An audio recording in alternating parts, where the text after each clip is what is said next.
I'm going to be reacting to NBA hot takes. Before this video starts, however, I'm not intending to make fun of anyone's personal hot takes. I respect everyone's hot takes in this video, but the first hot take is by Evan's Ma Name. He says, the injury frequency this year is frightening compared to years prior. This will be a marathon, not a sprint type of a year, and taking care of your roster health may determine the championship this season. I agree with this take. A lot of superstars this year are hurt. Russell Westbrook is going to be out for a while. Onyeka Okongwu still hasn't played a game this season, due to, of course, injury. Jonathan Isaac and Markelle Fultz are out for the entire season, and of course, if I were here to name all the injuries this season, this video would be about 37 minutes long. Teams like the Lakers or Nets, teams with just really good players that they can't win without, they need to be taken care of really well, as in not overplaying them when they don't need to be played. They need to have a good staff, and if injuries take over teams, then that won't be good. Cookie Monster 3444 says, I think Caris LeVert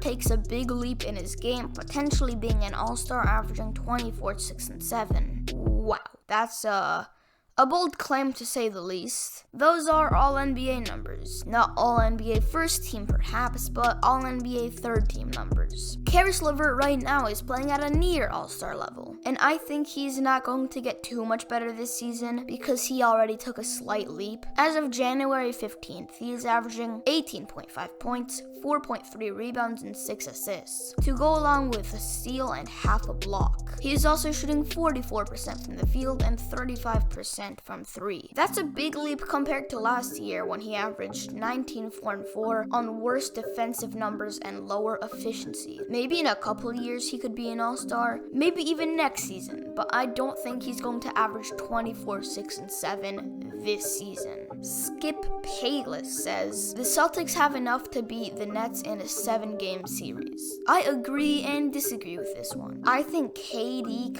Kyrie, and Harden are going to need to sacrifice their stats to play winning basketball. But if they want to average 30 points each, well then the Brooklyn Nets are going to be a failed super team, and I think they're going to flop. And as for the Celtics, they need Kemba, because he's an amazing playmaking point guard that is an all-star. They have Tatum, who's on the edge of being a superstar. Most people consider him a superstar. Peyton Pritchard was a wonderful surprise this season. He is a rookie averaging 9, 3, and 3 to go along with 1.2 steals and 0.4 blocks. Definitely one of the better rookies in this draft class considering he was picked later in the first round. And Jaylen Brown is averaging 26, 6, 4, 2, and 1, playing like a top 15 player. I honestly think that if KD, Kyrie, and Harden all still have egos and each want to be the best player, the Nets are just not going to be good, and then therefore the Celtics are going to beat them in a 7-game series. Bonnie Dawson says, Stephen Curry and Nikola Jokic are the front runners for MVP. That's not too crazy of a take. In fact, it's pretty accurate. Now obviously if we were going to make a top 2, Giannis Antetokounmpo can beat out Curry, James Harden can beat out Steph Curry, and even LeBron can beat out Steph, all in everyone's different opinions. Personally, so far, my top 2 is Nikola Jokic at 1, because he is averaging 24, 11, 10, 2, and 1 on 57% shooting,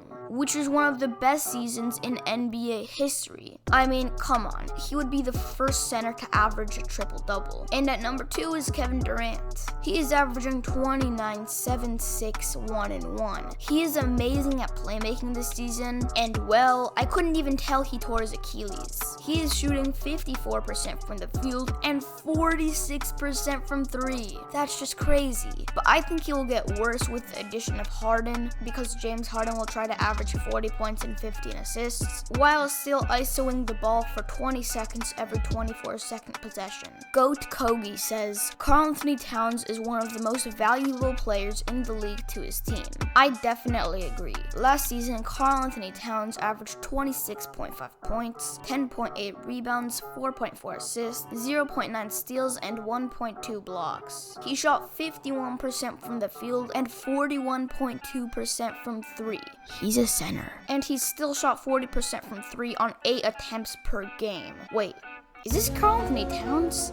or Steph Curry. I can't even tell the difference. But this season, he is dealing with a lot of injuries. But he is still averaging 22, 13, and 4, while getting an impressive 3 blocks per game. So yes, KarlAnthony Towns is definitely one of the most valuable players to his own team. Some NBA players like Giannis Antetokounmpo or Steph Curry might beat him out, but he's still up there in terms of value to his own team. Alexander Shee says, if defense was valued more in Rookie of the Year, then Patrick Williams would be top 3 in odds. I think top 3 might be a bit of a stretch, because this is a chart of 3 rookies this season. These 3 first-year players are one of the top rookies in the 2020 draft class. So, which one of these rookies has the worst stats in your opinion?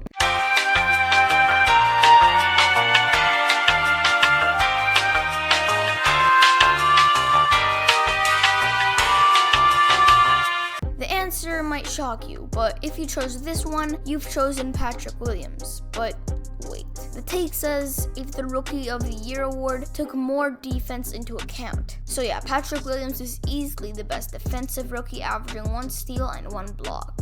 PJ Medjos says the Rockets will win it all in 2021. Seriously? The Houston Rockets without James Harden? And you're probably like, but they have Victor Oladipo. Well, Oladipo is not happy on the Rockets. He literally said that. They could be a solid 6th to 7th seed because they have the trio of John Wall, Christian Wood, and Victor Oladipo. But if Oladipo leaves the Rockets, then it's DeMarcus Cousins. But no, I definitely disagree on that take. The Houston Rockets will not win it all in 2021. But let's all thank PJ Medjos for giving me the title and thumbnail for this video. Ben Swan says, the Thunder should trade for John Collins. If the rumors wanting him out of the Hawks are true, they have plenty of picks, and him and Shai Gilgeous-Alexander would be a deadly duo in the future. Yes, I think John Collins and Shai Gilgeous-Alexander would be an amazing all-star duo. But here's the problem. What the heck would the Thunder trade for John Collins? I mean, maybe George Hill, Al Horford, and Louis Dort, but the Hawks aren't going to accept that. John Collins is a future multiple-time all-star. That is an amazing fit with Trae Young, and plus John Collins is super young. It's a good idea, but it's not gonna happen. Make sure to subscribe. We're trying to hit 10,000 subscribers by the end of 2021. We are at the end of the video. Hope you enjoyed. I'm Vrunnn, and that's my take. Peace.